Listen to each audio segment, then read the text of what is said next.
Isang lalaking mukhang pulubi ang nakaupo sa bangketa, nagpipinta sa lumang karton.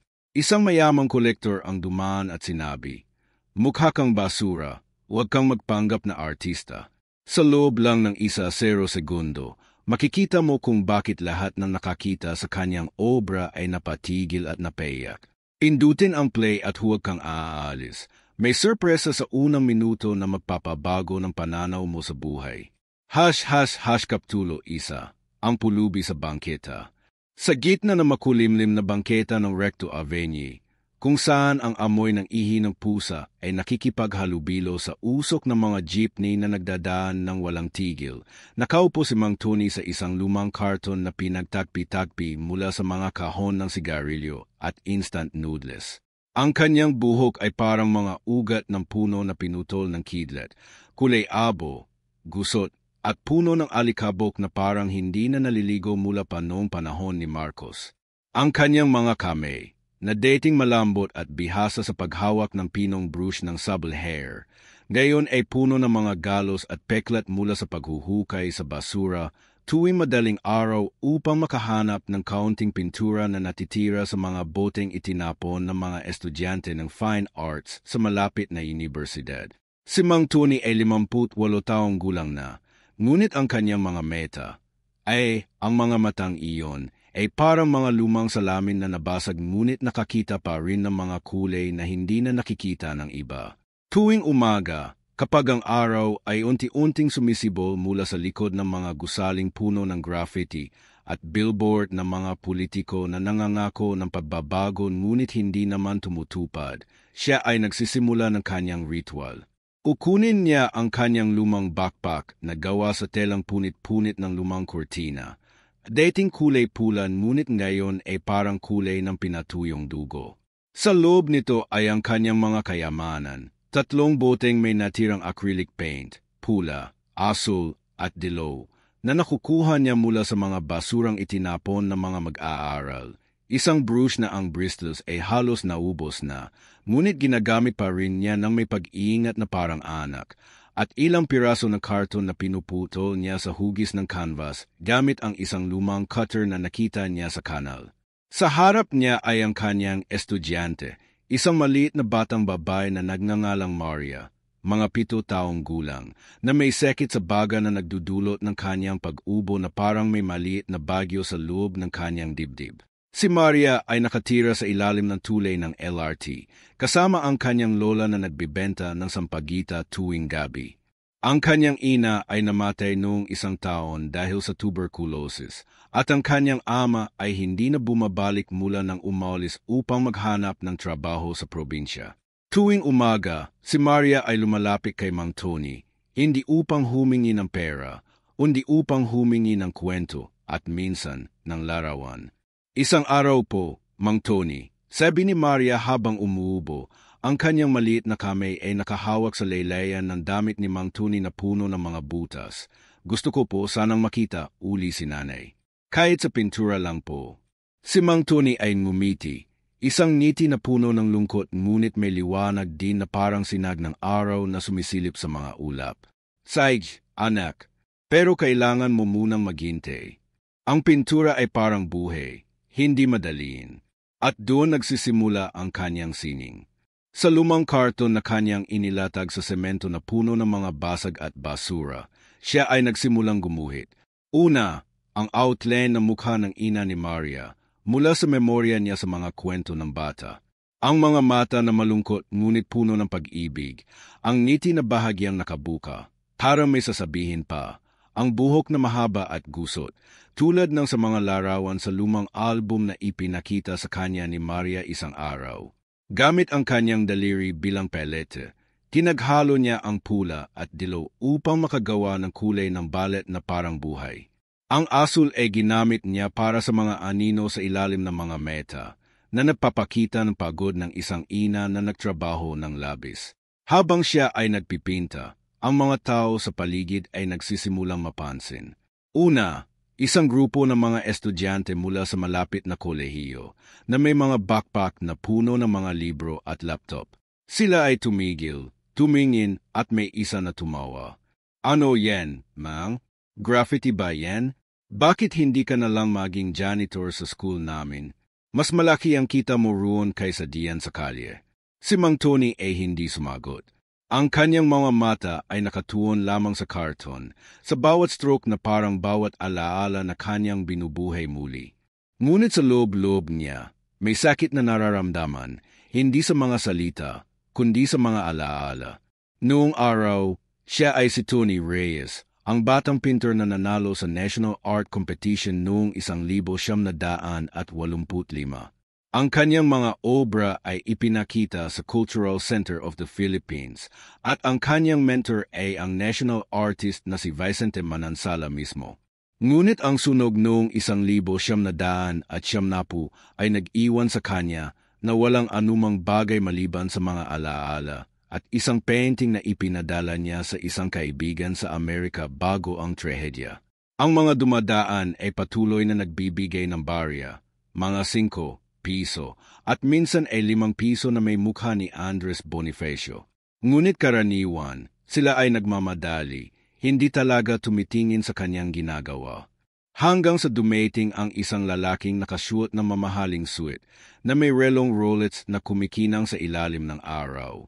Siya ay si M.R. Lim, isang art dealer na kilala sa Makati na naghahanap ng authentic na street art para sa kanyang gallery na nagbebenta sa mga dayuhang turista. Magkano yung basura mo? Tanong ni M.R. Lim habang nakatingin sa karton na halos tapos na. Ang portrait ng ina ni Maria ay parang buhay na. Ang mga mata ay nakatingin diretso sa manonood, parang may sasabihin. Hindi po ibinebenta, sagot ni Mang Tony ng mahina, ngunit may tindig na parang hindi natatakot. Para ito sa bata. Para sa alaala niya. M.R. Lim ay tumawa ng malakas, isang tawa na parang tunog ng basag na salamin. Alaala, sa karton na yan, baka naman pek yan. Kunin mo na yang 50 ko, bilhin mo na lang ng pagkain. Inabot niya ang pera, ngunit si Mang Tony ay umiling. Sa sandaling iyon, si Maria ay lumapit at hinawakan ang painting. Salamat po, Mang Tony. Arang buhay na si nanay. At doon, sa harap ng lahat, ang bata ay umiyak, hindi na malakas, kundi tahimik, na parang ang luha ay nagdadala ng lahat ng sakit ng mundo. Ang mga dumadaan ay napatigil. Isang babaeng nakasuot ng uniform ng opisina ay kumuha ng litreto. Isang lalaking nagbebenta ng balut ay tumango-tango. Kahit si M.R. Lim ay bahagyang natigilan, ngunit mabilis niyang ibinalik ang kanyang ngiti na puno ng pagmamalaki. Sergey, kung ganyan ka kagaling, bakit ka nandito sa kalye? Siguro naman hindi ka talaga artista. Baka naman nakaw mo yan sa internet. Ngunit si Mang Tony ay hindi sumagot. Sa halip, siya ay tumingin sa langit, kung saan ang mga ulap ay parang mga brushstroke ng isang higanteng pintor. Sa loob ng kanyang isip, may alaala na bumabalik, ang painting na ipinadala niya sa Amerika, ang lost masterpiece na nagkakahalaga ng milyon sa auction house. Ngunit hindi pa niya alam na ang sandaling ito, sa bangketang puno ng basura at usok, ay ang simula ng pagbabalik ng kanyang mundo. At habang ang araw ay unti-unting lumulubog, si Mang Tony ay nagsimulang mag-empake ng kanyang mga gamit. Si Maria ay umuwi na sa ilalim ng tule, hawak ang karton na parang kayamanan. Ngunit may isang bagay na hindi niya alam, na ang painting na iyon ay hindi lamang alaala, kundi susi sa isang lihim na magpapabago ng lahat. Sa susunod na araw, darating ang isang tawag mula sa isang tao na nakakita sa litreto online. At ang kwento ni Mang Tony ay magsisimula ng mag-viral, ngunit iyan ay para sa susunod na kaptulo. Kaptulo 2, ang mayabang na kolektor. Sa sumunod na umaga, ang Recto Avenue ay muling nabuhay sa ingay ng mga super na sumisigaw ng para at mga estudyanteng nagmamadaling pumasok sa mga lumang gusali ng unibersidad na parang mga kastilyo na nabubulok sa gitna ng sibilisasyon. Ang araw ay mataas na, ngunit ang lilim ng mga billboard na nag-a-advertise ng mga bagong cellphone at Lotto jackpot ay nagbibigay ng kaunting ginhawa sa init na parang oven na nagmumula sa aspalto. Si Mang Tony ay muling nakaupo sa kanyang karaniwang pwesto. Sa perehong lumang karton na ngayon ay may bagong marka, ang natuyong luha ni Maria mula kahapon. Ang kanyang mga gamit ay nakahanda na. Ang 3 boteng may pintura na halos ubos na, ang brush na parang balet ng sibuyas na manipis na, at isang bagong karton na nakita niya sa basurahan ng isang fast food chain na may amoy pa ng French fries at ketchup. Ngunit may bagong elemento sa eksenang gayon, ang litreto ng portrait ng ina ni Maria, na kinunan ng isang babaeng opisina kahapon, ay nag-viral na sa Facebook. Sa loob lang ng 12 oras, umabot na ito sa 5,000 shares, karamihan mula sa mga grupo ng Manila Street Stories at Pinoy Art Lovers. Ang mga komento ay naglipana. Grabe, hyper-realistic. Sino yang matanda? Parang painting ni Amor Solo, pero sa carton. Fake ba to? Photoshop? At sa gitna ng lahat, si MR Lim, ang art dealer na kahapon pa ay nagmamayabang sa kanyang sariling post. Nakahanap ako ng authentic street art. Pulubi na nagpapanggap na Picasso. Watch this. Ang kanyang video, nakuha niya gamit ang kanyang iPhone 15 Pro, ay umabot na sa 50,000 views at ang mga reaksyon ay halo-halo. Logging emojis mula sa kanyang mga kaibigan sa high society. Ngunit angry faces mula sa mga ordinaryong netizens na nakaramdam ng awa kay Mang Tony. Si MR Lim, na ang buong pangalan ay Alfredo Lim ay 45 taong gulang, anak ng isang real estate tycoon na nagmamay-ari ng mga kondo sa BGC. Siya ay laging nakasuot ng tailored suit na gawa sa Italian wool na may monogram na Yale sa bulsa. At ang kanyang sapatos ay Louis Vuitton na nakakahalaga ng isang buwang sahod ng isang janitor. Ang kanyang gallery sa Makati, ang Lim Art Space, ay kilala sa pagbibenta ng mga obra ng mga sikat na contemporary artists. Mga painting na may presyo na nagsisimula sa 500,000 at umaabot sa milyon. Ngunit ang tunay na negosyo niya ay ang flipping, bumibili ng mura sa mga mahihirap na artista at ibinebenta na mahal sa mga dayuhang collector na naghahanap ng exotic Filipino flavor. Kahapon, nang makita niya si Mang Tony, naisip niya agad, ito ang perpektong gimmick. Viral content na may social commentary, perfect for MY Next exhibit. Kaya nga, sa umagang iyon, si MR Lim ay bumalik sa Recto, this time kasama ang kanyang assistant na si Carla, isang 28 anyos na fresh grad ng business administration na laging may hawak na iPad at Starbucks coffee. Sila ay dumating sa isang black Mercedes-Benz na nagdulot ng mga tingin mula sa mga tao sa paligid, mga tindera ng fishbowl na huminto sa pagprito, mga driver ng pedicab na nagbilungan, at kahit ang mga pulis na nakaduty sa kanto na biglang naging alerto. Si MR Lim ay bumaba ng may pose, inayos ang kanyang tee na may pattern ng abstract art, at direktang lumapit kay Mang Tony na noon ay nagsisimula pa lamang maghalo ng pintura para sa bagong karton. Oh, ikaw pala uli, yang matanda, sigaw ni MR Lim ng malakas, sapat upang marinig ng mga tao sa paligid. Ano, naghanda ka na ba ng bagong basura? Gusto ko sanang bilhin yang kahapon, pero mukhang hindi ka interesado sa pera. O baka naman takot ka na mapahiya sa kamera. Si Mang Tony ay tumingin lamang ng mahina.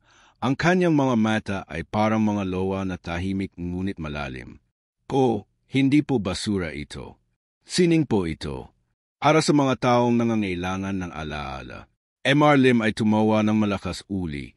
This time ay kinuha niya ang kanyang phone at nag-start ng live stream sa kanyang Facebook page na may 100,000 followers. Mga kaibigan, narito tayo uli sa Recto. Ito, yung pulubi na nagpipinta sa karton. Sabi niya, sining daw, ano sa tingin nyo, art ba to o kalokohan? Comment below. Ang live ay mabilis na umakyat sa 500 viewers at ang mga komento ay nagdating agad. Hahaha, gimmick yan. Kawawa naman ang matanda. Bili mo na, boss. Para sa content, si Carla, ang assistant, ay nagsimulang mag-set up ng tripod para sa mas magandang angle, habang si MR Lim ay patuloy na nang iinsulto. Alam mo, Mang, kung talagang magaling ka, bakit ka nandito? Siguro naman hindi ka graduate ng UST o UE Fine Arts. Baka naman self-taught ka lang sa YouTube tutorials. Seiji, ipakita mo nga sa amin kung ano ang kaya mo. Bibilhin ko, Yang susunod na painting mo sa ₱1,000, kung worth it naman sa gallery ko. Sa sandaling iyon, si Maria ay lumapit uli, hawak ang karton kahapon na may portrait ng kanyang ina. Mang Tony, okay na po ba ito? Ipapakita ko po sa lola ko. Ngunit bago pa makasagot si Mang Tony, si Mr. Lim ay kumuha ng litreto ng bata at ng painting at nag-post agad sa live. Look at this. Kid with fake art. # scam. Ngunit bigla, sa comment section ng live stream, may isang user na nagngangalang Art Historian na naglagay ng screenshot, isang article mula sa isang international art magazine noong 2005 na may larawan ng isang painting na exactly pareho sa estilo ni Mang Tony, hyper-realistic portrait ng isang babae na may signature na T. Reyes sa ibaba. Ang caption, Lost Masterpiece by Filipino artist T. Reyes sold for $100,000 at Sotheby's. Whereabouts unknown after $1,900 fire. Ang mga viewers ay nagulat. Sino si T. Reyes? Kamukha ng style nung matanda. Boss Lim, baka ikaw ang mapahiya diyan. Si Mr. Lim ay natigilan sandali, ngunit mabilis niyang ibinalik ang kanyang kumpiyansa. Pek yan. Maraming kopeket sa internet. Sage, Meng, patunayan mo. Kung makakagawa ka ng painting na katulad nung sa screenshot na yan sa harap ng kamera ko, bibigyan kitang ₱100,000 cash. Live challenge. Si Mang Tony ay tumingin sa bata, na noon ay nagsimulang umubo ng malakas. Ang kanyang mukha ay namumula, at may kaunting dugo sa kanyang panyo. Kailangan po niya ng gamot, Mang Tony. Sabi ng isang kapitbahay na dumaan. Ang presyo ng inhaler at antibiotics ay ₱5,000, isang halaga na hindi kayang kitain ni Mang Tony sa isang buwan ng pagpipinta sa kalye. Sa loob ng kanyang isip, si Mang Tony ay nag-alala. Ang T. Reyes ay siya mismo. Tony Reyes, ang pintor na nawalan ng lahat sa sunog. Ang painting sa Sotheby's ay ang huling obra na ipinadala niya sa isang kaibigan sa New York bago ang trahedya. Ngunit hindi pa siya handa na ibunyag iyon. Hindi po pera ang habol ko, sabi niya ng mahina. Pero para sa bata. Si Mr. Lim ay ngumisi. Alam niyang nanalo na siya sa usapan. Sige, bukas dito uli. Magdadala ako ng canvas, paints at camera crew. Kung hindi mo kaya, aaminin mo sa live na fake ka. Del, ang live stream ay umabot na sa 1,000 viewers at ang mga donasyon ay nagsimulang pumasok. Ngunit karamihan ay para kay Maria, hindi kay Mang Tony. Habang ang araw ay lumulubog uli, si Mang Tony ay nag-empeke ng kanyang mga gamit, hawak ang kamay ni Maria. Sa kanyang isip, may bagyo ng mga alaala.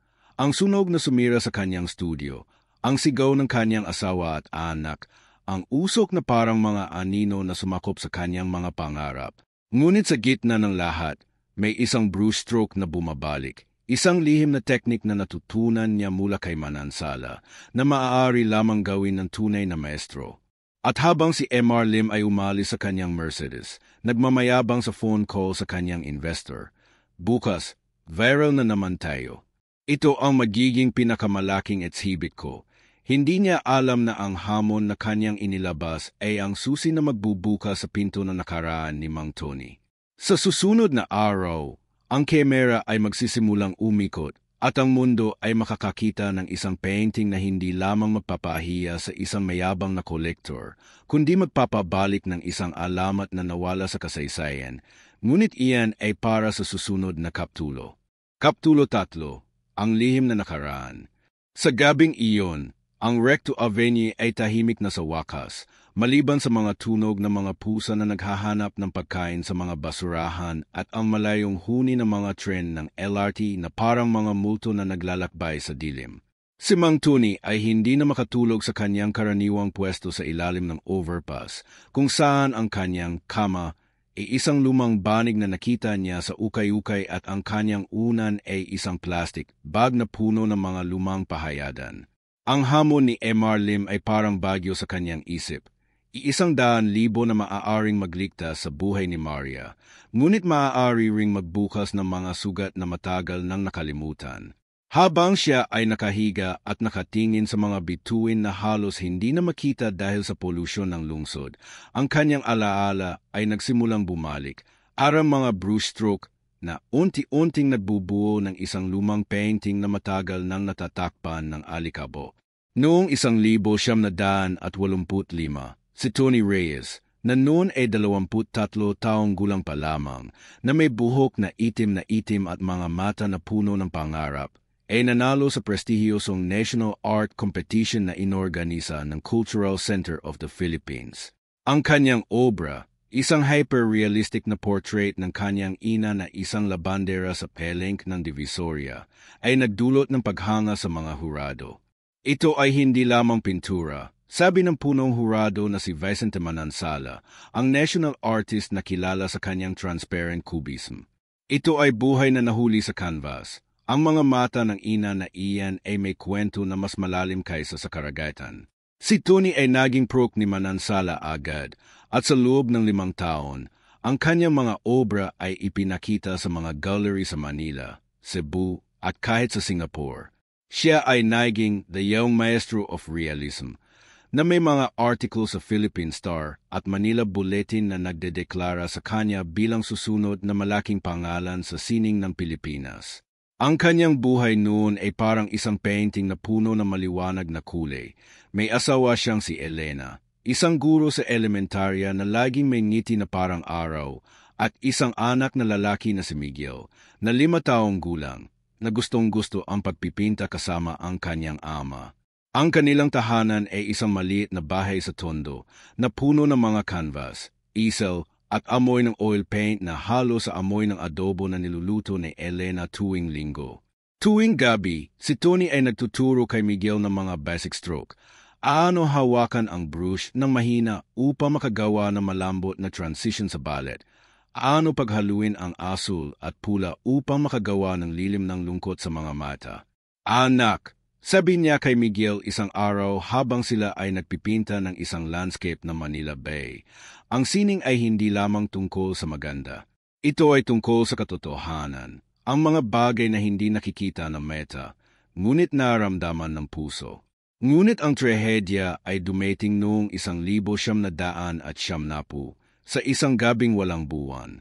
Si Tony ay nasa isang exhibit sa Makati na naghahanda ng kanyang unang solo show na tinawag na Mga Mukha ng Maynila.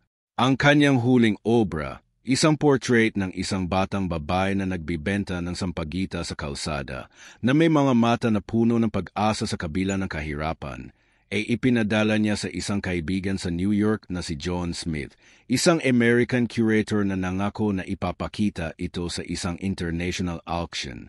Ito ang magiging tiket mo sa mundo, Tony, sabi ni John sa phone. Sotheby's is interested. Samantala, sa Tondo, isang sunog ang sumiklab mula sa isang nasirang wiring sa kapitbahay. Ang apoy ay mabilis na kumalat sa mga squatter houses na gawa sa light materials, kahoy, yero at karton. Si Elena ay nagising sa usok, hinawakan si Miguel, at sinubukang tumakbo palabas. Ngunit ang pinto ay nakasara dahil sa init at ang mga bintana ay may rihas. Ang huling alaala ni Tony ay ang phone call mula sa kapitbahay. Tony, sunog. Si Elena at Miguel, hindi na sila nakalabas. Nang dumating siya sa lugar, ang buong barangay ay abo na. Ang kanyang studio, ang kanyang mga painting, ang kanyang pamilya. Ang tanging natira ay ang mga guho at ang amoy ng nasunog na kahoy na parang nakadikit sa kanyang balat magpakailanman. Pagkatapos ng sunog, si Tony ay nawalan ng gana sa buhay. Siya ay naglagalag sa mga kalsada ng Manila, natutulog sa mga park bench sa Luneta, kumakain ng mga tirang pagkain sa Jollibee Beans. Ang kanyang mga kaibigan sa art world ay sinubukang tulungan siya. Si Manansala mismo ay nagbigay ng bagong canvas at paints, ngunit si Tony ay tumanggi. Wala nang kulay ang mundo ko, sabi niya. Sa loob ng 15 taon, siya ay nawala sa radar, naging isa sa mga invisible people ng lungsod.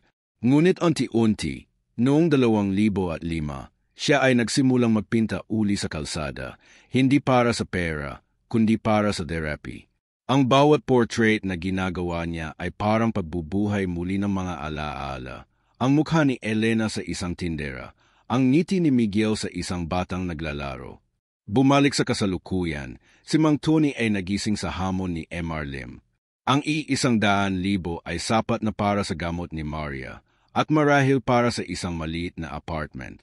Ngunit ang pagtanggap nito ay nangangahulugan ng pagbubunyag ng kanyang nakaraan. Sa umagang iyon, habang siya ay naghahanda ng kanyang mga gamit, si Maria ay lumapit uli. Mas mahina na, ang kanyang pag-ubo ay parang tunog ng sirang plaka.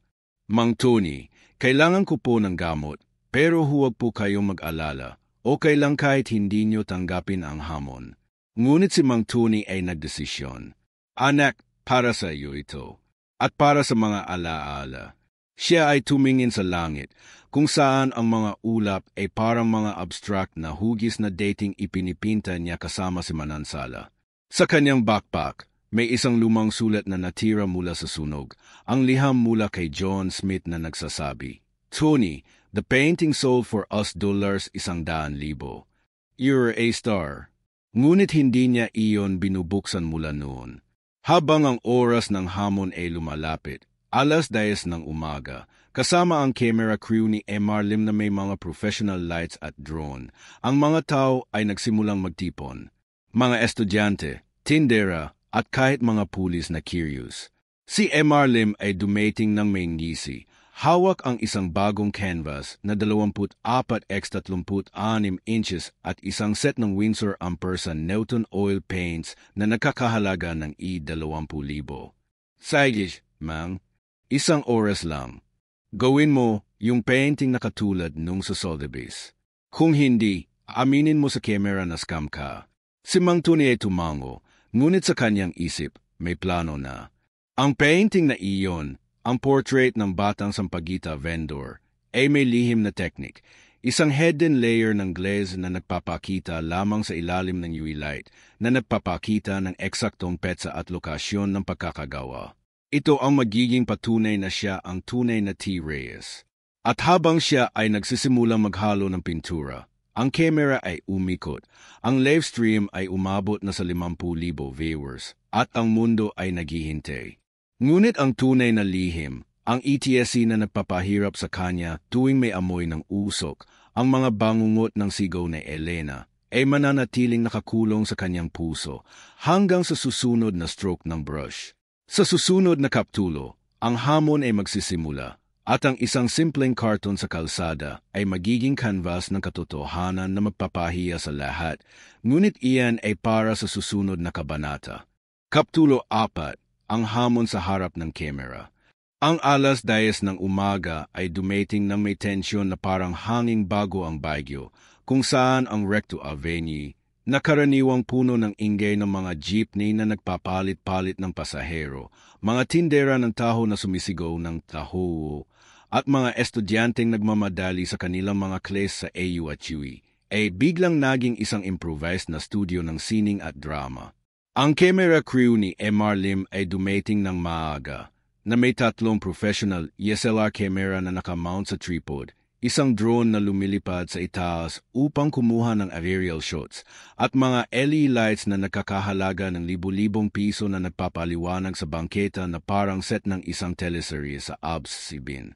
Ang mga tao ay nagsimulang magtipon-tipon, mga curious na passerby na huminto sa kanilang paglalakad, mga vendor na iniwan ang kanilang mga kariton na maize at balut, at kahit mga pulis na nakaduty na nagbabantay sa kanto na ngayon ay naging security ng event. Ang live stream sa Facebook page ni Mr. Lim ay umakyat na sa 1-0. 000 concurrent viewers sa loob lang ng 5 minuto, na may mga komento na naglipanan ng mabilis. Grabe, harang reality show. Kawawa naman ang matanda, pero it's sitting. Pustahan tayo, Pek, yan, at Go Mang Tony. Patunayan mo. Si Mr. Lim ay nakatayo sa gitna, nakashoot ng bagong suit na kulay navy blue na may pin na hugis palette, at hawak ang isang wireless microphone na konektado sa sound system na inarkila niya mula sa isang event company sa Quezon City. Mga kaibigan, Welcome sa Lim Art Challenge. Street ESLite. Sigaw niya ng may energy na parang host ng noontime show. Narito tayo sa Recto upang patunayan kung ang sining ba ay nasa gallery o sa basura. Sa kaliwa natin, si Mang Tony, ang pulubi na nagpipinta sa karton. Sa kanan, ang professional na canvas at paints na nagkakahalaga ng 50,000. Isang oras lang, at kung makakagawa siya ng replika ng 5 million painting sa Sotheby's, bibigyan ko siya ng 100,000 cash. Kung hindi, aaminin niya na scam siya. Ready na ba kayo? Ang crowd ay sumigaw ng yes, at ang drone ay lumipad ng mas mataas upang kumuha ng wide shot ng buong eksena. Si Mang Tony ay nakaupo sa isang plastic stool na ibinigay ni Carla, ang assistant ni MR Lim, na noon ay abala sa pagmomonitor ng view sa kanyang iPad. Ang canvas ay nakatayo na sa harap niya, malinis, puti, at intimidating sa kanyang laki na 24x36 inches na mas malaki kaysa sa mga karton na sanay siyang gamitin. Ang mga paints ay nakalatag sa isang folding tabo. Mga tubo ng Winsor Ampersand Newton Oil Colors na may label na Artist Quality. Mga brush na gawa sa subtle hair na malambot at mahal, at kahit isang pellet knife na hindi pa niya nagamit mula pa noong 1990. Si Maria ay nakaupo sa tabi niya. Hawak ang kanyang lumang karton na may portrait ng ina, ngunit ang kanyang mukha ay maputla na, at ang kanyang pag-ubo ay mas madalas na may tunog na parang may basag na bubog sa kanyang lalamunan. Mang Tony, kaya niyo po yan. Bulong niya, ngunit ang kanyang mga mata ay puno ng pag-aalala. Ang timer ay nagsimula, 6:00 sa digital clock na ipinakita sa screen ng live stream. Si Mang Tony ay huminga ng malalim, hinawakan ang brush na parang lumang kaibigan na matagal nang nawala, at nagsimulang magtrabaho. Walang sketch, walang pencil outline, diretso sa oil paint. Una, ang base layer. Isang manipis na wash ng burnt sienna na pinaghalo niya sa turpentine upang makagawa ng warm undertone para sa balat ng subject. Ang kanyang mga kamay, na dating nanginginig dahil sa ETSC tuwing may amoy ng usok mula sa mga jeepney, ay biglang naging steady. Parang naalala ng kanyang katawan ang muscle memory mula sa mga taon ng pagsasanay sa ilalim ni Manansala. Ang crowd ay tahimik na, maliban sa mga bulong. Grabe, walang drawing? Paano niya alam yung proportions? Sa unang 10 minuto, ang outline ng mukha ng batang sampaguita vendor, ang subject ng Lost Masterpiece, ay lumitaw na. Ang mga mata ay unang ginawa niya, isang halo ng ultramarine blue at raw umber para sa iris na may highlight ng titanium white na nagpapakita ng reflection ng street light. Habang siya ay nagpipinta, siya ay nagsimulang magkwento ng malakas, sapat upang marinig ng mikrofon at ng mga manonood. Noong bata pa ako, anak, sabi niya kay Maria habang ang brush ay gumagalaw ng graceful, ginawa ko tong painting na to para sa isang bata na katulad mo. Siya ay nagbebenta ng sampaguita sa Quiapo, tuwing 5:00 ng umaga. Ang mga mata niya, puno ng pag-asa, kahit alam niyang mahirap ang buhay. Ipinangako ko sa kanya na kapag nabili ito, bibigyan ko siya ng scholarship. Pero hindi na nangyari dahil sa sunog. Ang live stream ay umabot na sa 50,000 viewers at ang mga donasyon ay naglipa na. Mga cash transfers na nagdadating para kay Maria na umabot na sa 20,000 sa loob lang na kalahating oras. Si MR Lim ay ngumingisi pa rin. Ngunit may counting kaba na sa kanyang mga mata. Mga kaibigan, mukhang seryoso, tumatanda. Pero tingnan natin kung kaya niyang tapusin. Remember, exact replica, or else. Si Carla ay abala sa pagbabasa ng comments. Isang dating estudyante ng National Museum ang nag-comment. That technique, the glazing layer, only Sir Tony Reyes does that. Sa kalagitnaan ng oras, 30 minuto na lang ang natitira. Ang painting ay halos tapos na. Ang buhok ng bata ay ginawa niya gamit ang dry brush technique na nagpapakita ng bawat strand na parang totoong buhok na hinahangin ng simoy mula sa Pasig River. Ang background ay isang blur ng Manila street life, mga jeepney na may graffiti, mga tindera na may basket ng prutas, at isang maliit na detail na hindi napansin na marami. Isang hidden signature sa ibaba ng sampagita flower na T. Reyes 1,989. Ngunit ang tunay na lihim ay ang glazing. Isang manipis na layer ng transparent varnish na pinaghalo sa trace ng phosphorus pigment na magpapakita lamang sa ilalim ng black light, ang petsa, lokasyon, at isang maliit na mensahe.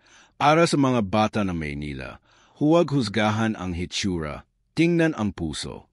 Bigla, sa comment section, isang verified account mula sa Sotheby's Asia ang nagpost, "We are monitoring this live. The style matches our cataloged lost masterpiece, BYT Reyes. If authenticated, value no, E25 million." Ang crowd ay sumigaw, at si MR Lim ay natigilan. Ang kanyang mikrofon ay bahagyang nanginig. Ano to? Pek yan. Maraming imitasyon. Ngunit ang kanyang boses ay may bahid na ng takot. Sa huling 1-0 minuto, si Mang Tony ay nagdagdag ng final touch. Isang luha sa mata ng bata sa painting na parang reflection ng sarili niyang luha na nahulog habang nagpipinta. Ang timer ay bumaba sa 0 oras 1 minuto at siya ay huminto. Ang painting ay iniharap niya sa kamera, perfect replica, ngunit may twist. Sa likod ng canvas, na ipinakita niya sa drone shot, may nakatagong note na sinulat niya kanina. Para kay Maria, ang sining ay nagpapagaling. Ang live stream ay umabot na sa 200,000 viewers at ang mga donasyon ay umabot sa 100,000 para sa gamot ni Maria. Si MR Lim ay walang masabi habang ang crowd ay pumalakpak. Ngunit ang tunay na sorpresa, ang blacklight reveal na magpapatunay na ito ay hindi replika, kundi ang original na teknik na maaari lamang gawin ng tunay na T. Reyes, ay naghihintay pa. Sa susunod na kapitulo, ang obra ay ihaharap sa mundo, at ang isang mayabang na kolektor ay matutong magpakumbaba, ngunit iyan ay para sa susunod na kabanata. Kapitulo 5, ang obra maestra sa kalsada.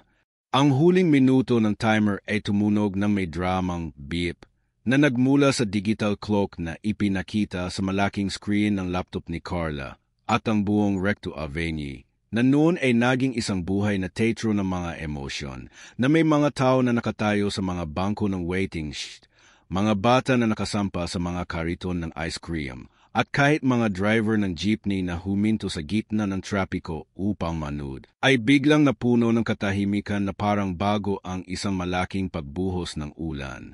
Ang live stream ay umabot na sa higit 200,000 concurrent viewers na may mga notification na napiping ng walang tigil mula sa mga donasyon sa cash at PayPal na nagdadating para kay Maria, na umabot na sa 150,000 sa loob lang ng 1 oras.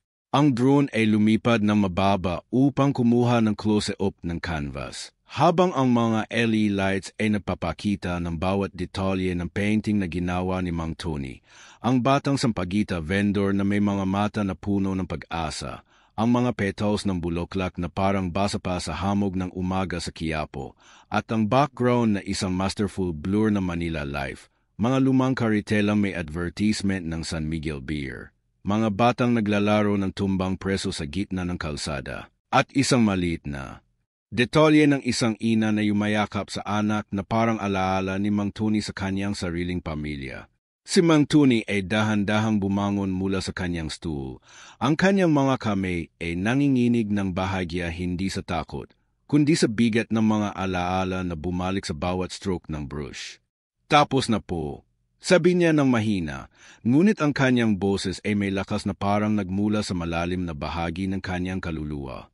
Iniharap niya ang canvas sa kamera at ang crowd ay sumabog sa palakpakan, mga tindera na nagwawagayway ng kanilang mga apron, mga estudyante na sumisigaw ng bravo, at kahit ang mga pulis na noon ay abala sa pagkontrol ng trapiko ay tumango-tango ng may respeto.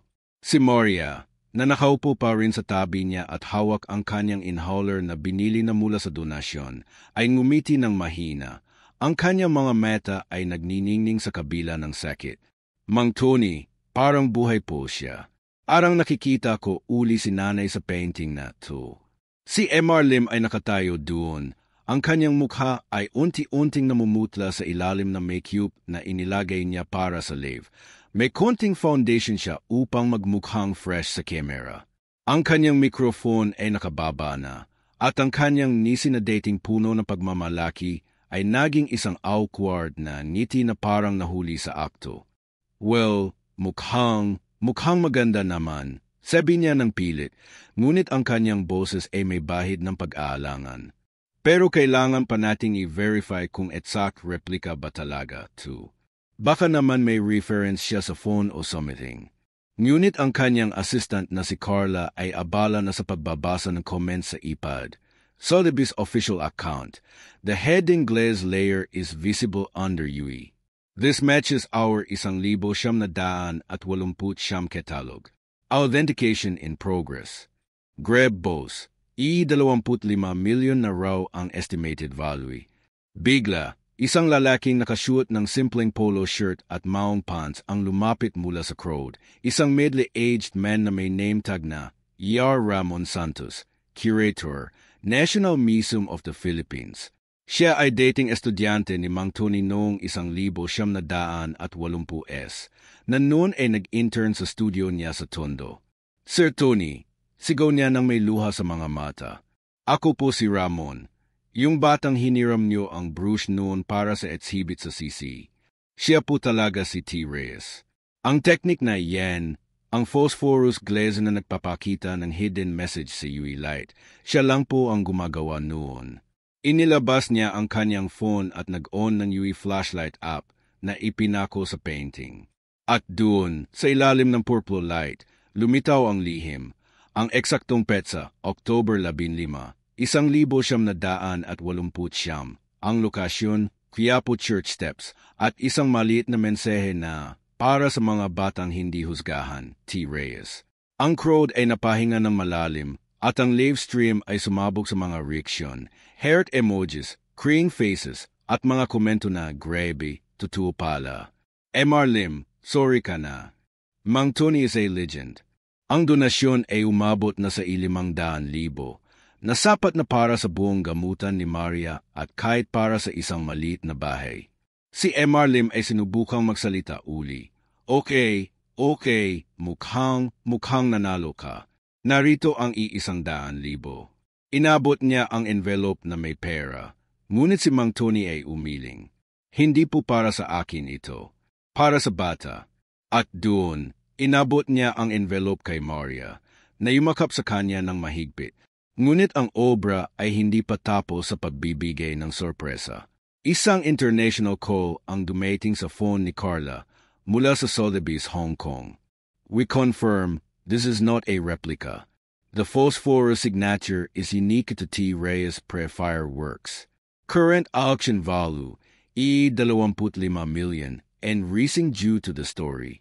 Ang painting ay agad na naging viral worldwide, mga article sa CNN Philippines, BBC Asia, at kahit sa New York Times na may headline, Lost Filipino Masterpiece Found on Manila Street, Painted Live BY Homeless Artist.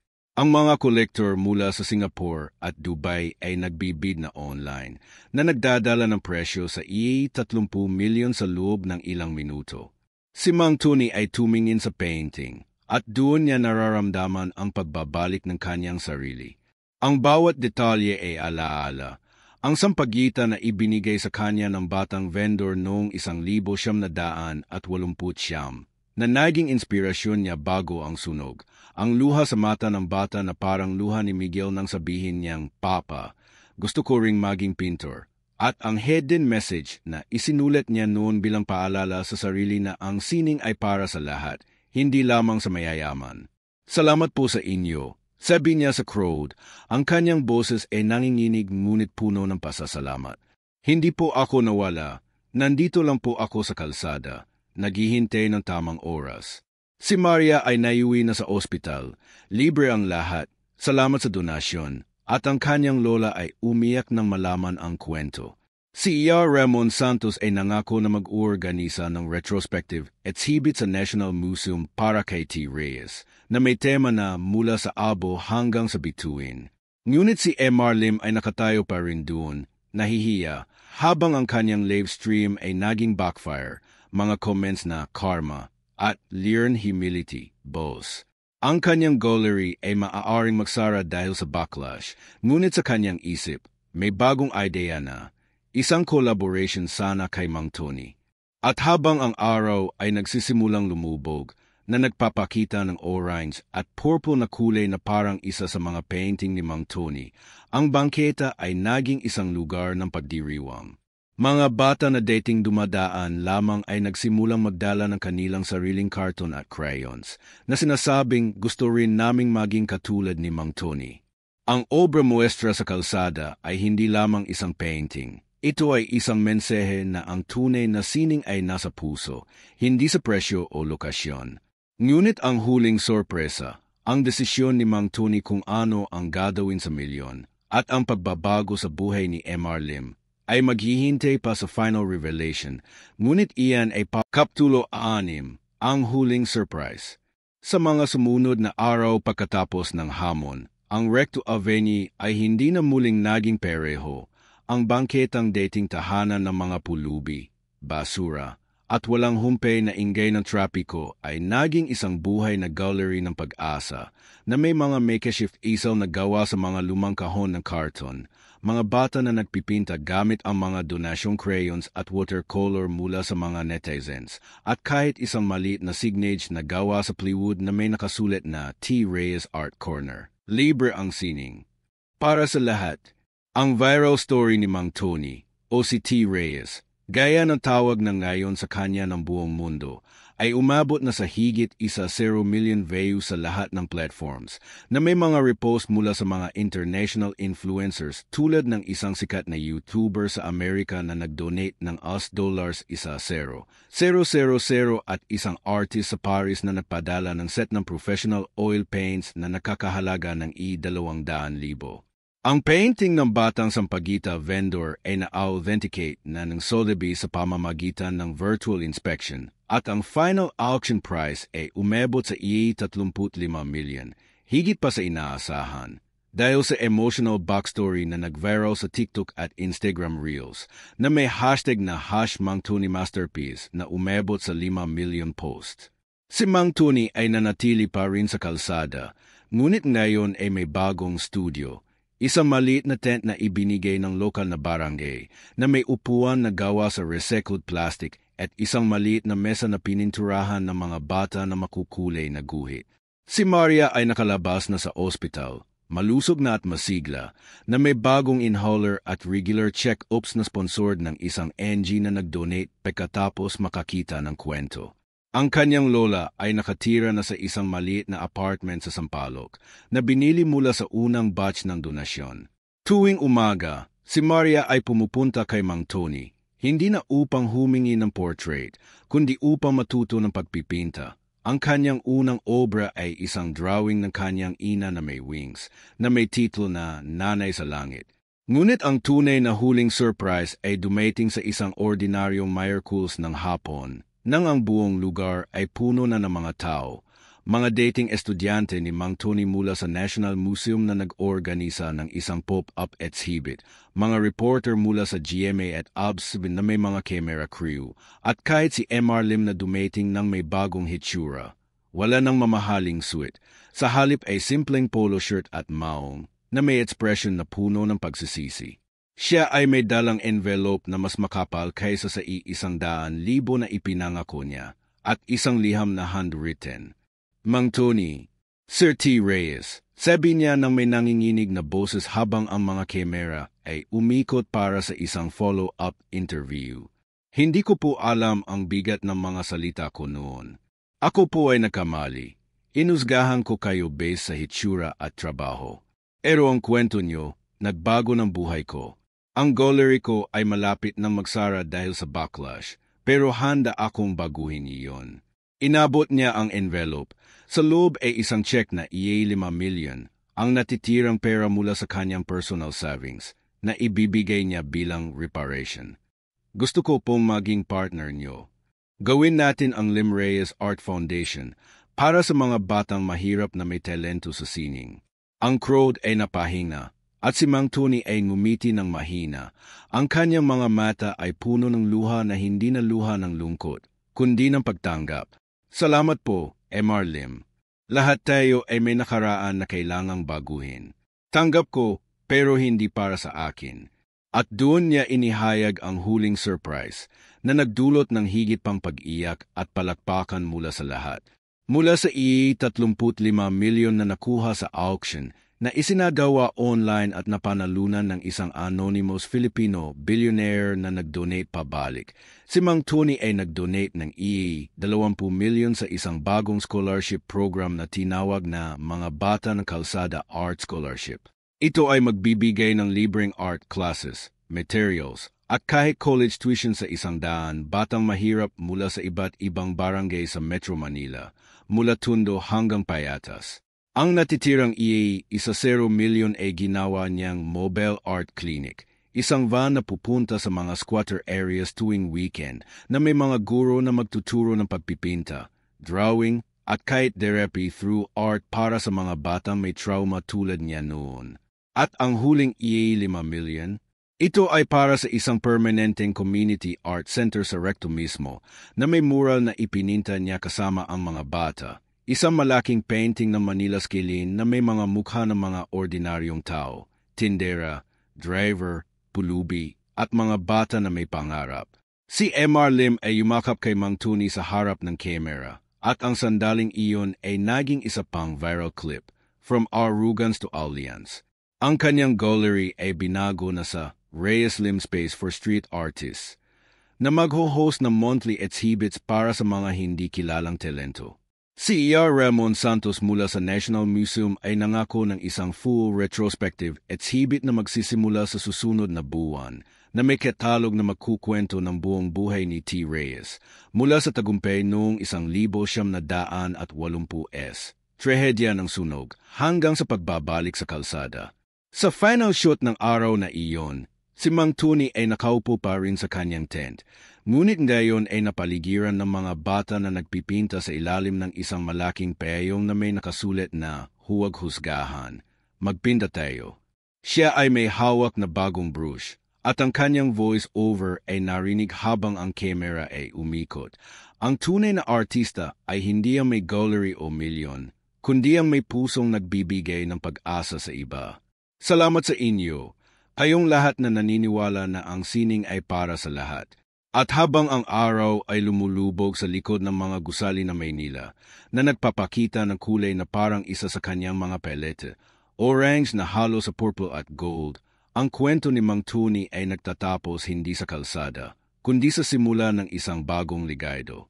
Ang mga bata ay tumatawa, ang mga pintura ay dumadaloy, at ang mundo ay natuto ng aral. Ang obra maestra ay nasaan man, kahit sa karton, kahit sa puso. Salamat sa pagbasa. Kung may kwento ka ng superhero, i-comment sa baba. Ang pinakamagandang kwento ay gagawing susunod na episode. Like, share, at subscribe para sa higit pang mga sorpresa sa buhay.